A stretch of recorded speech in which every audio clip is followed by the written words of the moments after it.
முகம்மதையும் முகம்மதுடைய தோழர்களையும் நான் பார்த்தேன் இல்லையா, அந்த முகம்மதுடைய தோழர்களும் எப்படிப்பட்டவங்கன்னா, நான் இது வரைக்கும் இந்த மாதிரி மக்களை பார்த்ததே இல்லை. ஒரு அரசனை கூட பார்த்ததில்லை, கைசர் கிஸ்ராவுடைய மன்னர்களை கூட நான் இப்படி பார்த்ததில்லை.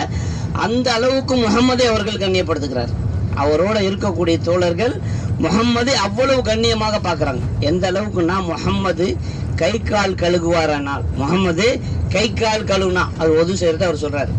கை கால் கழுவுனா கூட அந்த தண்ணியை கூட கீழே விடுறதுல உடனே வாங்கி குடிச்சிடுறாங்க. அந்த சிந்தக்கூடிய தண்ணியை கையில பிடிச்சி குடிக்கிறாங்க, இல்லைன்னா மேலே தேய்ச்சிக்கிறாங்க. இது மாதிரி மக்களை நான் பார்த்ததே இல்லை. அது அல்லாம முகம்மதோட இருக்கக்கூடிய தோழர்கள் எப்படிப்பட்டவர்னா, முகம்மது ஒரு வார்த்தை சொன்னா தன்னுடைய உயிரையும் தியாகம் செய்ய தயாரான கூட்டம் தான் அவர். முகம்மதோட இருக்கக்கூடிய தோழர்கள் அல்லாஹுக்காக வேண்டியும் அல்லாஹுடைய ரசூலுக்காக வேண்டியும் தன்னுடைய உயிரையும் தியாகம் செய்ய தயாரான கூட்டம் தான் அவரோட